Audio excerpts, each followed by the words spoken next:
सत्य कथा, पुरुषार्थ कथा, सुनो सुनो सिद्धार्थ कथा।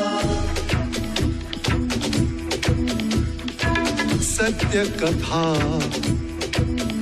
पुरुषार्थ कथा, सुनो सुनो सिद्धार्थ कथा।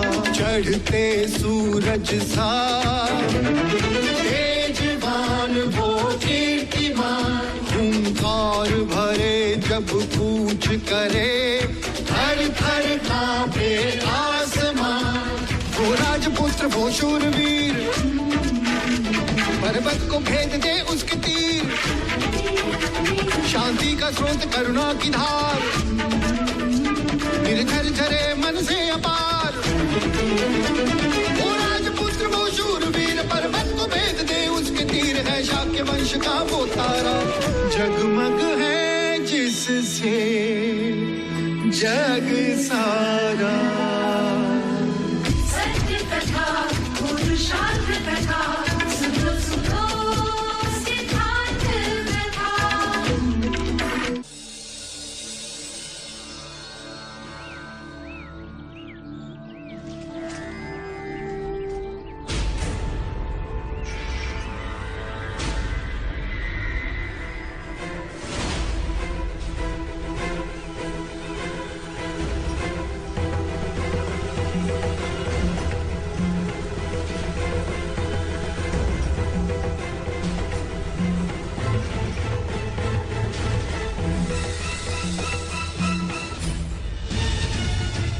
चंद्रपात, जो आज तुमने सिद्धार्थ के साथ किया वो मैंने देखा।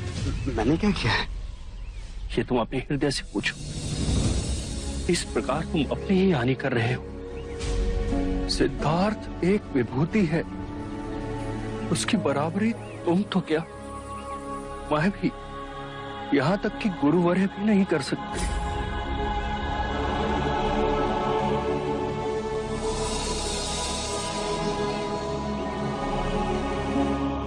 क्षमा करें मुझे,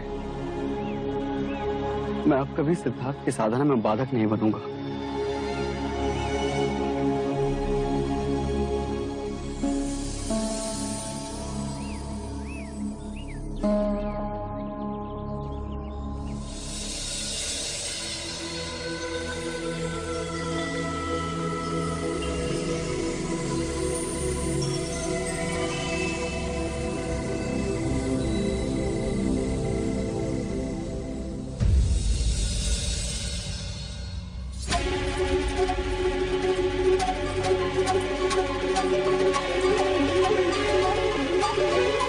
कल रात तुम कहां थे देव?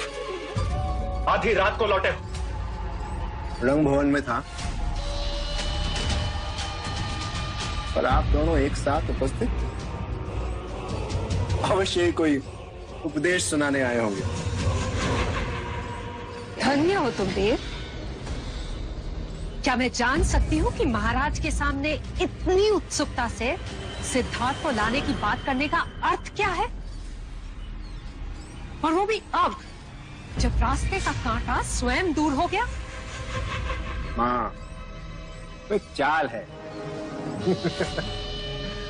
महाराज के साथ साथ आपको भी विश्वास हो गया ना? बना बनाया खेल बिगाड़ रहे हो देवदत्त। पिताजी, सबके समक्ष अपनी उपस्थिति अर्जित करनी थी, बस। तो क्या तुम सिद्धार्थ को नहीं ढूंढोगे? मूर्ख हूं मैं, मूर्ख हूं मैं। यदि समक्ष भी आ जाए ना, तो भी अनदेखा कर दूंगा उसे। सच? महाराज को प्रसन्न करने के लिए स्वांग तो करना ही था। इस सिद्धार्थ के जाने से मैं कितना व्याकुल हूं।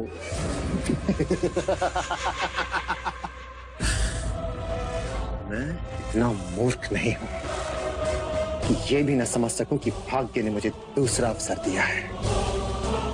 आज तक सिद्धार्थ से जो कुछ भी मैं हारा हूं, उसे वापस जीतने का ये सुनहरा अवसर मैं हाथ से नहीं जाने दे सकता, कभी नहीं।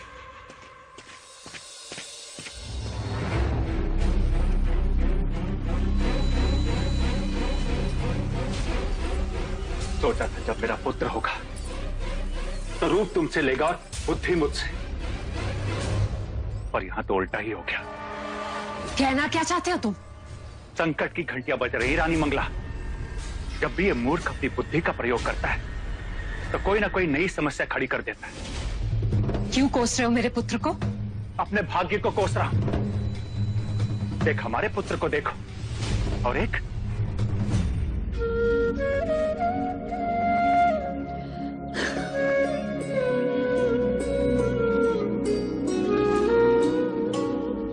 तुम्हारे पिता आज तुम्हें घुटनों के बल चलता देखते तो कितनी प्रसन्न होते।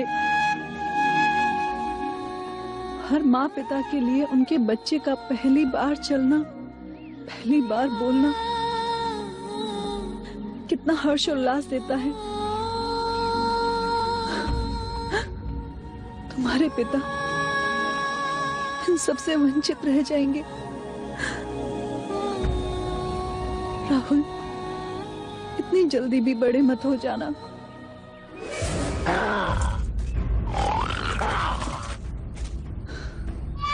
अरे अरे अरे अरे अरे अरे, हाँ? डर कैसे गया? कैसे डर गया? क्षत्रिय पुत्र हो तुम, तुम्हें तो मैं अपनी तरह बनाऊंगा।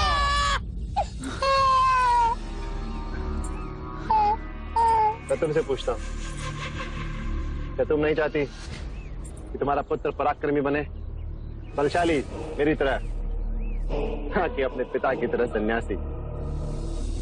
सन्यासी बनने के लिए बहुत बल चाहिए। अच्छा? हाँ, ताल तो एक ही होता है। जहाँ बिना प्रज्ञा की भैंस आती है और अपने खुरों से पानी को मटमैला कर देती है, और उसी कीचड़ भरे ताल में एक कमल का फूल भी खिलता है जो ऊपर उठकर इस विश्व में प्रज्ञा और सौंदर्य का प्रतीक बनता है। मैं भैंसा?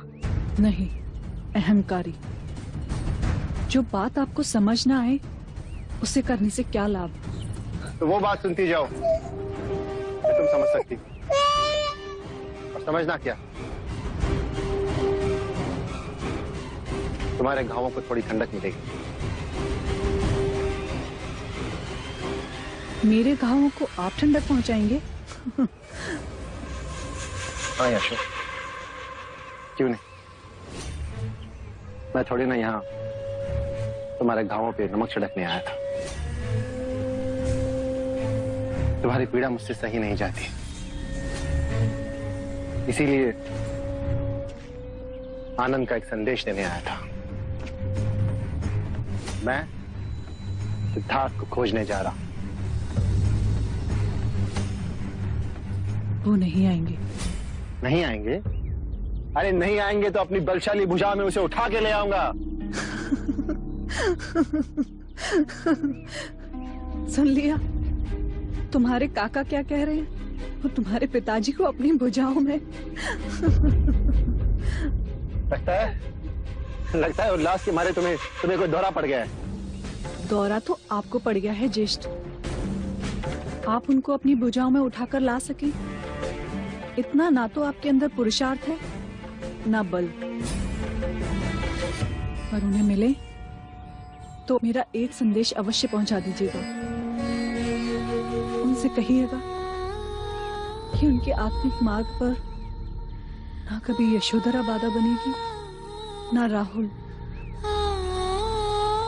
जब तक उनकी शुद्ध आत्मा को उनके प्रश्नों का प्रति उत्तर नहीं मिल जाता, वो वापस ना लौटे। नारी का हृदय स्वयं देवता भी नहीं समझ सकते तो आप भी चेष्टा ना करें।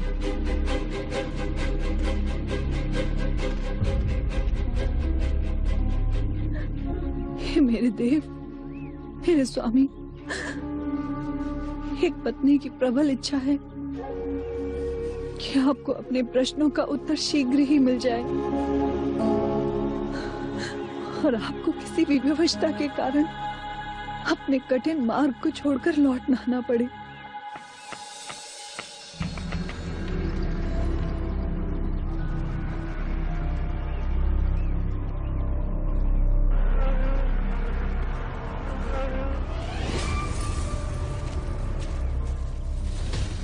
तुम फिर सिद्धार्थ का ध्यान भंग करने की चेष्टा कर रहे हो। भला करो तो भी बुरा ही बनता हूं। मैं तो सिद्धार्थ की सहायता कर रहा हूं। ऊपर देख, उस मधुमक्खी के छत्ते पर धूप गिर रही है, जिससे बेचैन होकर उसकी मधुमक्खियां इधर उधर घूम रही हैं। और कुछ मधुमक्खियां तो सिद्धार्थ पर भी बैठी हैं। अब अगर मधुमक्खियों ने उन्हें काट लिया तो क्या उनका ध्यान भंग नहीं होगा? अनुभव, इसलिए मैंने नीम की पत्तियां जलाई, जिसके धुएं से मैं उन्हें बचा सकूं। क्षमा करना मित्र, मुझे लगा तुम सिद्धार्थ से ईर्ष्यावश कोई नया खेल रच रहे हो। नहीं, अपना बदल गया हूं। आपने तो मेरी मन की आंखें ही खोल दी। गुरुवरी ने तो यह भी कहा है कि आप स्वयं ध्यान ना करो तो कोई बात नहीं, परंतु यदि आप दूसरों के ध्यान में सहायता करें तो आपको भी अपना लक्ष्य मिल ही जाएगा।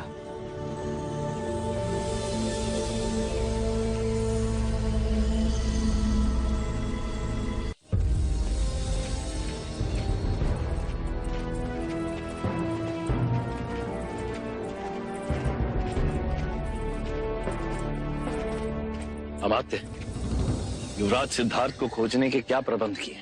महाराज, युवराज को खोजने उत्तर दिशा में राजा अमितोदन जाएंगे, पश्चिम दिशा में कुमार देवदत्त जाएंगे और दक्षिण दिशा में मैं स्वयं जाऊंगा।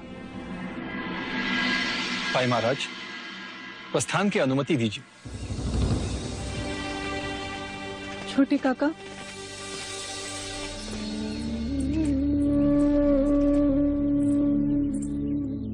जब आप युवराज सिद्धार्थ को ढूंढने में सफल हो जाएं,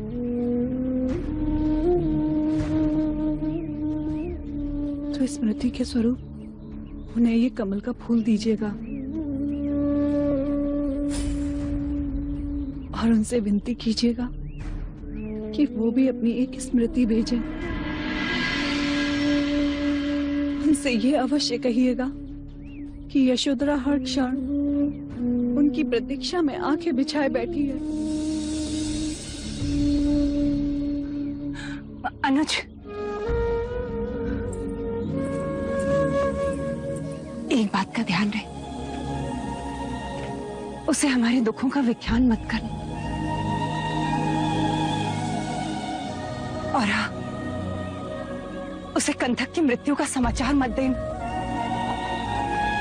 उसके कोमल हृदय को आघात लगे।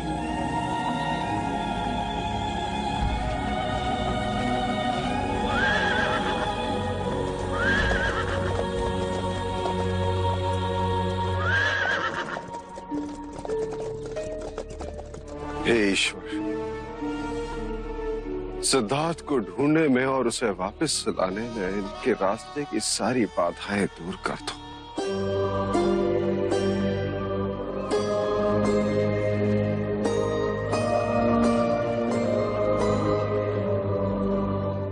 वो नीले आकाश में उड़ती हुई चील देख रहे हो? जी गुरुदेव। ध्यान में इतने मग्न हो जाओ तुम में और पत्थर में कोई अंतर न रहे, और वो चील तुम्हें पाषाण समझ के तुम्हारे समीप आ बैठे।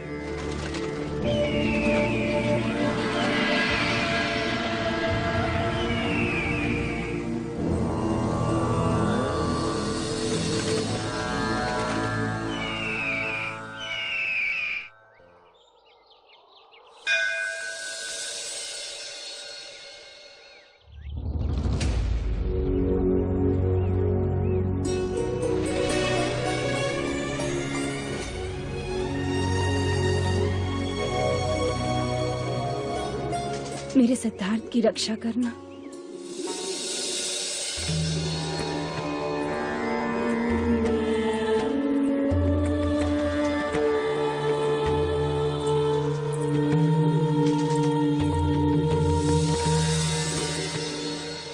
आदित्य नमस्कारम या कुर्वन्ते दीन दीन अंधकारम न पूजाए।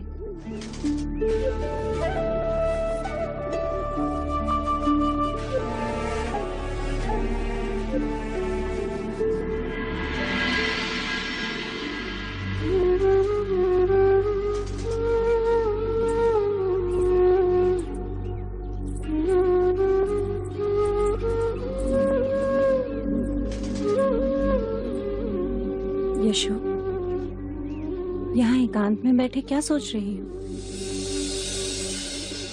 पहले युवराज की बातें अनोखी लगती थी, और अब जब सोचो तो बातें बहुत सत्य लगती हैं।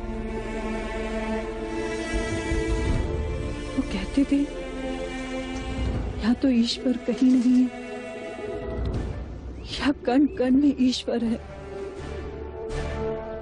तो सोचा, यदि कण कण में ईश्वर है तो मैं यहाँ बैठूं या मूर्ति के सामने बैठकर प्रार्थना करूं? बात तो एक ही है। पर भगवान के सामने प्रार्थना करके मैं मांगू भी तो क्या?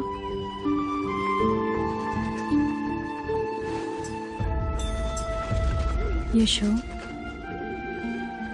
अपने मन को इतना मत सता। एक अजीब सा द्वंद्व छिड़ा है मन और मस्तक के बीच। कैसा द्वंद्व यशो? मस्तक कहता है कि ईश्वर से प्रार्थना कर कि उनको उनके प्रश्नों के उत्तर मिल जाएं, वो अपनी साधना में सफल हो जाएं। भले इस मार्ग पर चलते चलते वो तुझसे दूर क्यों ना निकल जाए। और इस बावरे मन को कौन समझाए माँ?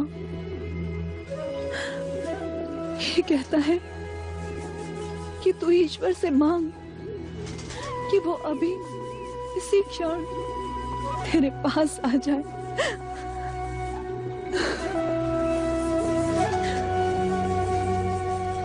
एक और भय प्रतिदिन मेरे मन में प्रबल होता जा रहा है माँ, जैसे उनका लौटना असंभव लग रहा है। यशो,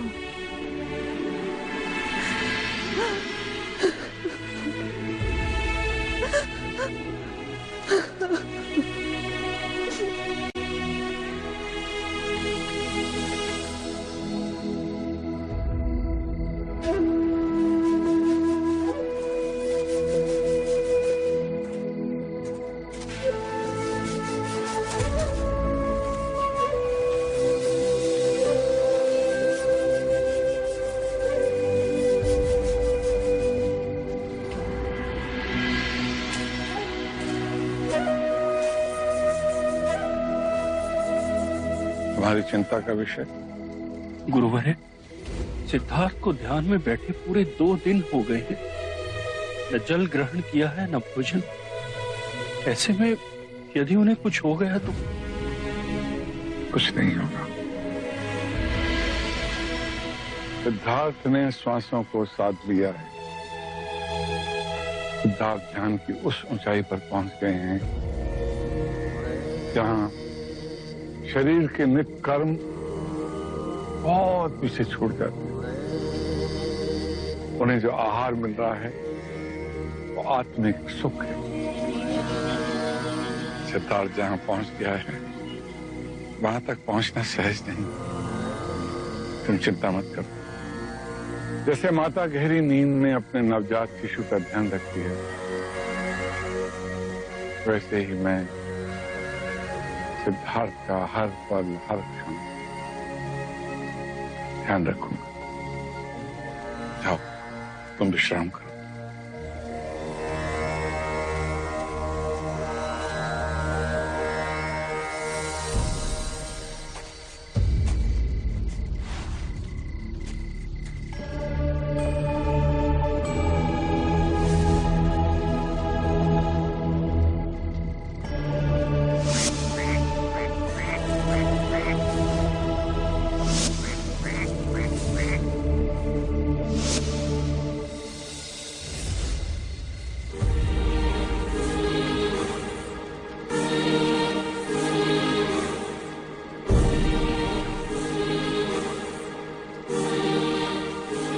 तुम्हारा ध्यान 2 दिन बाद टूटा है। मुझे समय का ज्ञान ही नहीं रहा तुम। इस बार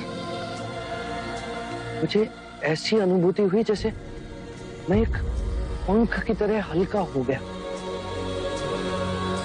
कहीं दूर नीले गगन में उड़ान भर रहा हूं, पहले पक्षियों की तरह, फिर बादलों की तरह और ऊंचा उठा, और फिर धीरे धीरे शरीर का आभास जाता गया। ऐसा लगा जैसे मैं एक वृक्ष की तरह पृथ्वी से जुड़ा, पर दूर अनंत तक मेरी बाहें फैलती जा रही हैं।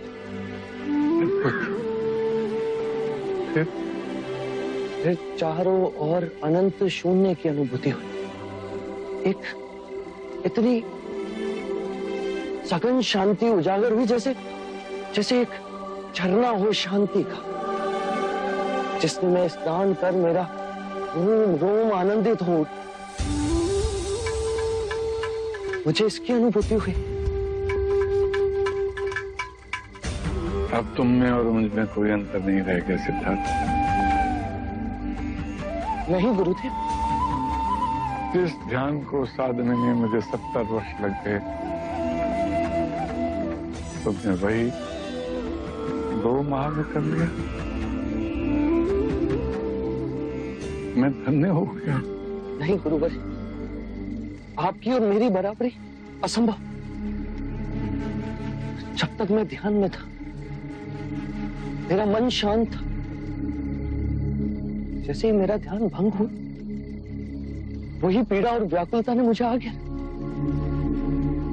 इसी सारस की चित्तार मेरे सामने वो सारे दुख, पीड़ाएं, व्याकुलता सब सामने ला खड़े कर दी। गुरुदेव, मुझे इस पीड़ा और व्याकुलता से मुक्ति का मार्ग समझाइए।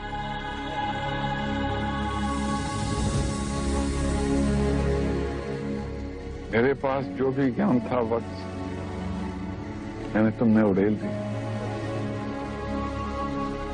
मेरा पात्र खाली, तुम्हें देने के लिए मेरे पास कुछ नहीं। मेरी आयु हो चली है, मेरी प्रबल इच्छा है मेरे पश्चात इस आश्रम की भागदौड़ तुम संभालो। गुरुदेव, मैं? हाँ सिद्धार्थ, ज्ञान में अब तुम मेरे बराबर हो गए हो। उसी ज्ञान से आने वाले दियों को प्रज्वलित करो।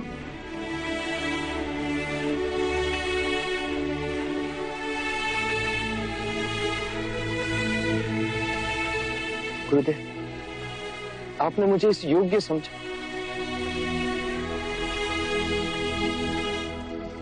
पर इस विषय में सोचने के लिए मुझे कुछ समय चाहिए। ठीक है, सोच लो। मुझे तुम्हारे उत्तर की प्रतीक्षा रहेगी। प्रणाम गुरु जी।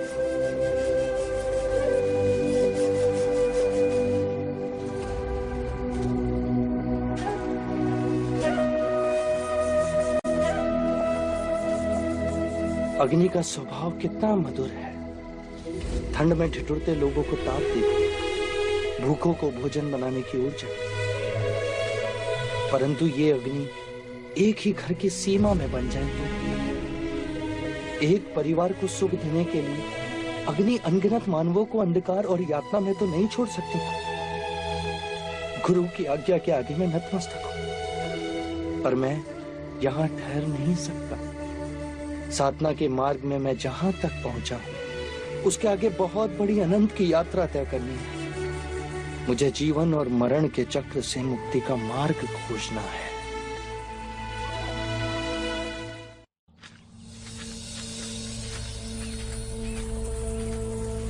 गुरुवर, सिद्धार्थ आश्रम में कहीं नहीं है। कहीं वो हमें छोड़कर तो नहीं चला गया? सिद्धार्थ को अब अनुमति की आवश्यकता नहीं है, और मुझे विश्वास है वो मुझे बताए बिना नहीं जाएंगे।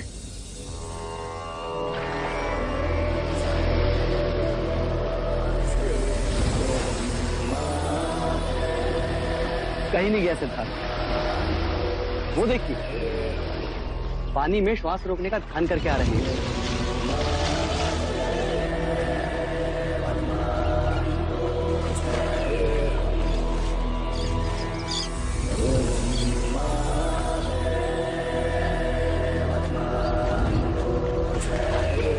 सिद्धार्थ, मुझे तो लगा तुम हमें छोड़कर चले गए हो।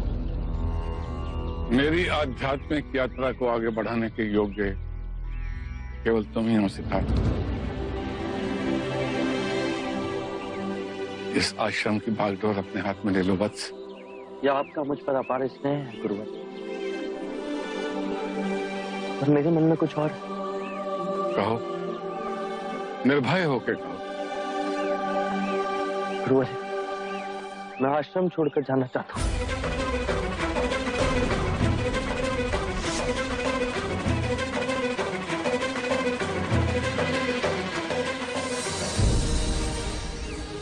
आप जैसा गुरु पाकर मैं धन्य हूं। आपने एक बार भी नहीं पूछा कि मैं ऐसा क्यों कह रहा हूं। ध्यान के साथ सोपान की विद्या और उसका अनुभव मुझे था, जो मैंने तुम्हें सौंप दिया। तुम्हारे जैसी उज्जवल आत्मा को और आगे जाना है। ध्यान समाधि के 8वें सोपान तक तुम्हें पहुंचना है, और संभवतः उससे भी कहीं आगे।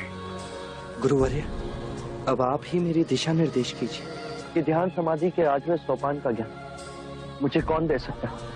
उसके लिए तुम्हें मगध जाना होगा। वहां आदरणीय मुनि उदाका रामापुत्ता तुम्हारे आगे के आध्यात्मिक मार्ग में सहायक बने। गुरुवर, यदि मैं अपना मार्ग खोजने में सफल रहा तो आपको आकर अवश्य बताऊंगा। मुझे इसकी प्रतीक्षा रहेगी। यदि इस वृद्धावस्था ने अवसर दिया तो।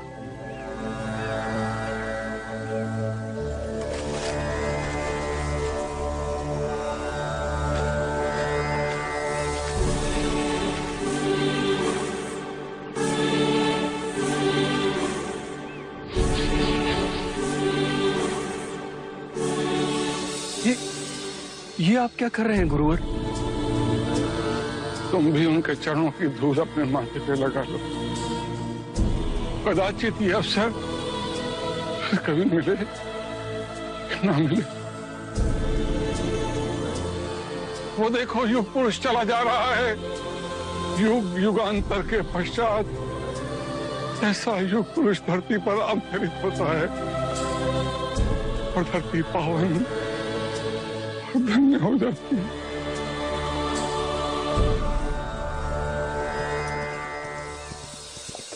ठहरो, यह आश्रम है, यह आदर से आया जाता है। तुम भूखे नंगों का मैं आदर करूंगा? हमारे गुरु कहाँ हैं? अलार कलाम वहां है। उनसे मिलना हो तो विनय से उनके पास जाइए। हाँ।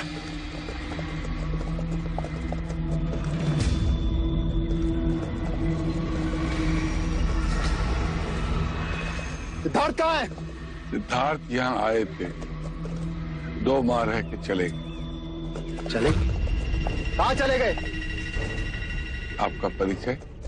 हम उसके भाई हैं। अंतिम बार हमने सिद्धार्थ को निकलते हुए देखा है, तो कहाँ गए हैं मालूम नहीं। पवन किस दिशा में बहती है क्या तुम जानते हो?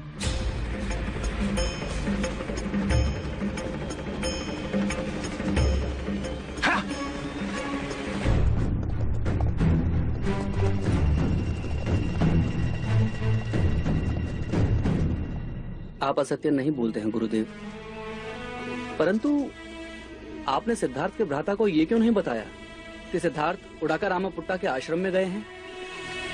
क्योंकि मुझे आभास हो गया था कि सिद्धार्थ का भ्राता उसे हानि पहुंचा सकता है। अर्थात वो सिद्धार्थ की हत्या भी कर सकता है। ओ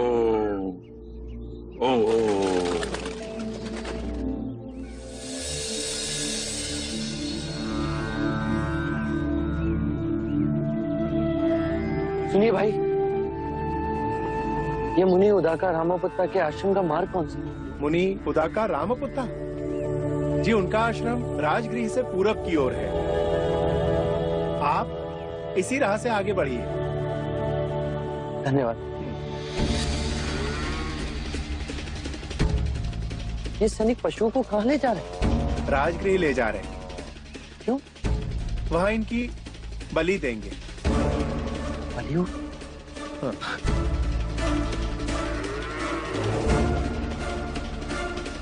रुक जाइए। क्यों निर्दोष पशुओं पर अत्याचार कर रहे हैं आप? ऐसा बाबा, हमारा मार्ग छोड़ो। मैं अपने प्राण त्याग सकता हूँ, पर आपका मार्ग नहीं छोड़ सकता। पहले आप ये बताइए कि निर्दोष पशुओं को कहाँ लेके जा रहे हैं? इन सबको बलि के लिए ले जाया जा रहा है। आप इन निर्दोष पशुओं का वध करना चाहते हैं? ये आपका धर्म है। तो फिर इन पशुओं की बलि देने से पहले आपको एक नर बलि देनी होगी। ये मेरा धर्म है। कौन देगा नर बलि? मैं दूंगा नर बलि। क्यों हमारे आड़े आ रहे हो? हमें हमारा काम करने दो। हमारे महाराज एक बहुत बड़ा यज्ञ करने के लिए जा रहे हैं और हमारी प्रथा है कि यज्ञ के बाद बलि दी जाती है। किसने बनाई ऐसी प्रथा? उसने जिसके आगे आप सर झुकाकर नमन करते हो? वो मैं कुछ नहीं जानता। हमें तो सिर्फ अपने महाराज की आज्ञा का पालन करना है। मुझे अपने धर्म का पालन करने दीजिए। मैं इन पशुओं को ले जाने नहीं दूंगा। जाओ और जाकर कह दो अपने महाराज कि बलि के पशुओं को रोके एक सन्यासी खड़ा है राम। तुम हमारे महाराज को चुनौती दे रहे हो? नहीं, मैं मानव धर्म का पालन कर रहा हूँ। यदि हमारे महाराज का आदेश न होता कि साधु संत का आदर करो, तो हम इसी वक्त आपकी गर्दन धड़ से अलग कर देते। तो कर दीजिए।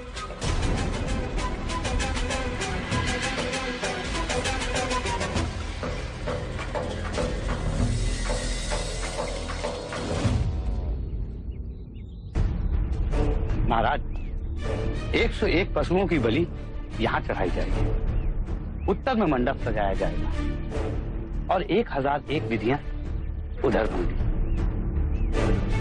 ध्यान रहे किसी प्रकार का विघ्न न पड़े। महाराज की जय हो। तुम तो बलि के पशुओं को इकट्ठा करने गए थे। जी महाराज, पर पता नहीं कहां से बीच में एक सन्यासी आ गया। सन्यासी? ये सूचना लेने आए हो? महाराज, वो बीच मार्ग रोके खड़ा है। कहता है कि मैं पशुओं की बलि न होने दूं। ये मगध नरेश बिंबिसार का राज्य है। क्या बड़े बड़े हमारे भय से थर्राते? वो किसी से नहीं डरता महाराज, मरने से भी नहीं। समझाया, डराया, धमकाया, पर उल्टा मुझे ही कहने लगा कि पहले मेरी बलि दो, उसके बाद पशुओं को ले जाओ। इतना हट? फिर तो उसे हमें अवश्य मिलना पड़ेगा। देखो कौन है जो मगध नरेश बिंबिसार के सामने अपना सर उठाने का साहस कर रहा है। महाराज, सर काट के ही ले आते हैं।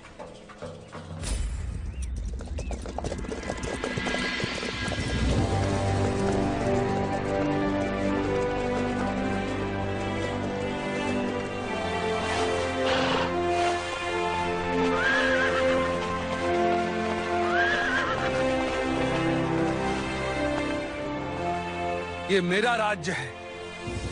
यहाँ केवल मेरा आदेश चलेगा। असंख्य राज्य बने, असंख्य राज्य बिगड़े, अनित्य ही जीवन का परम सत्य है। अब धर्म की शिक्षा तुम मुझे दोगे? धर्म के नाम पर यदि अधर्म होगा तो मैं उसका विरोध करूंगा। यदि सन्यासी नहीं होते तो अभी तुम्हारी बलि चढ़ा देता मैं। सन्यासी की हत्या के पाप से आज मैं तुम्हें मुक्त करता हूं।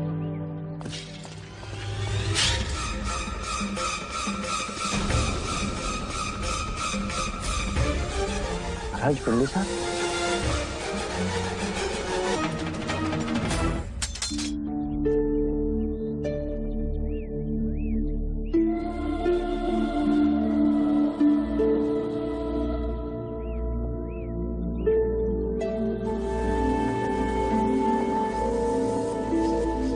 सिद्धार्थ, तुम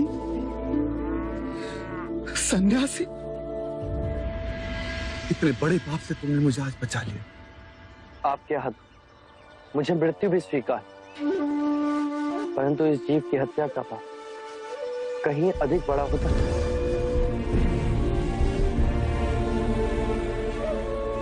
प्रश्न ये नहीं मित्र कि मैं जीऊं या मरूं, प्रश्न ये जीवन और मरण के इस चक्र से मुक्ति का कोई तो मार्ग है। यदि है तो उसे खोजना मेरा लक्ष्य है। नहीं तो इन मूक पशुओं की तरह अकारण ही जीऊंगा और अकारण ही मर जाऊंगा। क्या दोष है इन निर्दोष पशुओं का जो महाराज बिंबिसार आपको इनकी बलि देनी होगी? इनमें भी हमारी तरह जीवन की ऊर्जा है। ये कौन सा धर्म जो कहता है कि एक निर्बल को मारने से अशुभ समय टल जाता है? यदि इन मूक पशुओं के मुंह में जीवा होती तो ये भी पूछते कि पाप करे कोई और भरे कोई। यदि ये धर्म है तो आज एक निर्बल सन्यासी आपसे कहता है कि ये अधर्म है। आज मेरे मित्र ने मुझे अधर्म से बचा लिया। आज से मगध में कोई बलि नहीं दी जाएगी।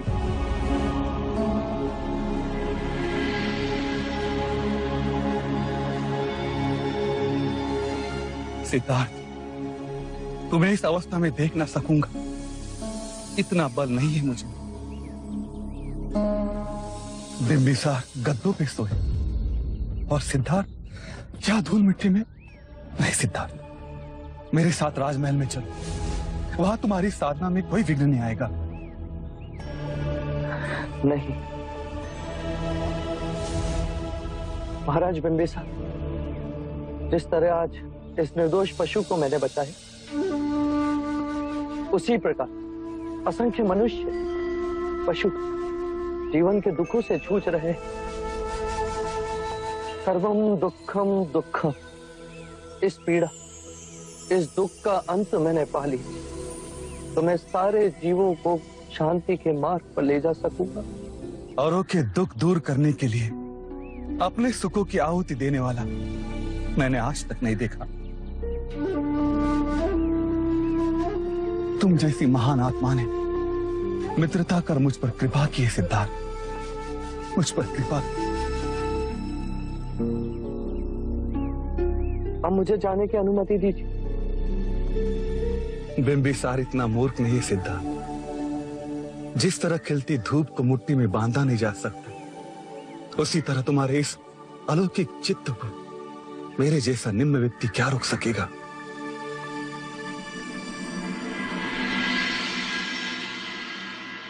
सिद्धार्थ,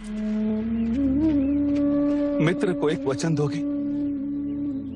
जब भी तुम्हें मुक्ति का मार्ग मिल जाए तब उसका ज्ञान देने के लिए इस बिंबिसार के पास आओगे। वचन दिए।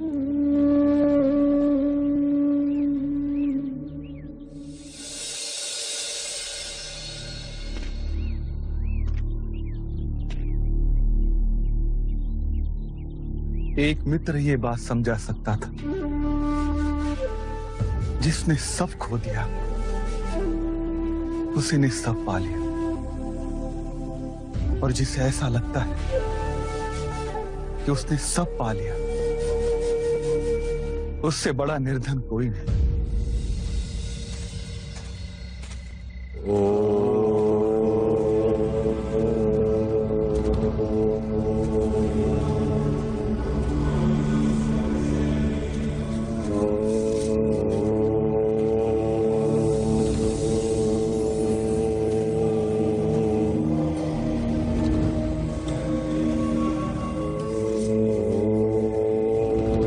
महाराज,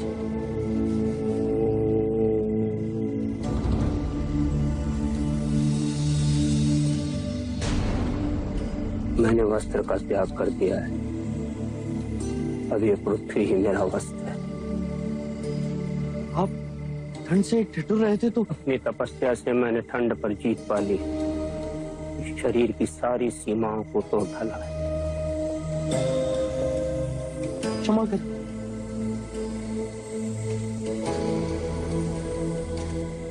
महाराज, अब इसे ग्रहण कर। मैंने अन्न और जल का त्याग कर दिया। आपने ये मार्ग क्यों चुना?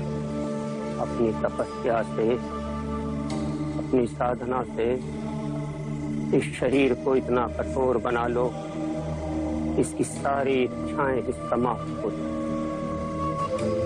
मुक्ति का यही मार्ग है। मुक्ति क्या है? परमानंद। बस दुख के सहारे परमानंद कैसे मिल सकता है? जिसे तुम दुख कहते हो वो हमें दुख नहीं लगता। हम आनंदित हैं कि हम अपनी साधना के मार्ग पर अटल हैं और हमें मुक्ति मिलेगी। इस क्षण का ही भरोसा है, तो इस क्षण की बात करूं? कहो ना। तुम्हारी प्यास तो तुम्हारी आंखों से छलकती है। आपकी कठिन तपस्या मुक्ति के लिए किसी और लोक में स्वर्ग पाने की कामना, मेरी इच्छा है दुख के इस विशाल महासागर में जहां हर जीव भूला और भटका हुआ, उसका अंत कैसे किया जाए। स्वर्ग मिले तो केवल मुझे ही क्यों, समग्र संसार को क्यों नहीं? हमारे विचार महान है। तुम दिशावान बनोगे, असंख्य आत्माओं को आनंद का मार्ग दिखाओगे। तथास्तु। सत्य कथा, पुरुषार्थ कथा, सुनो सुनो सिद्धार्थ कथा।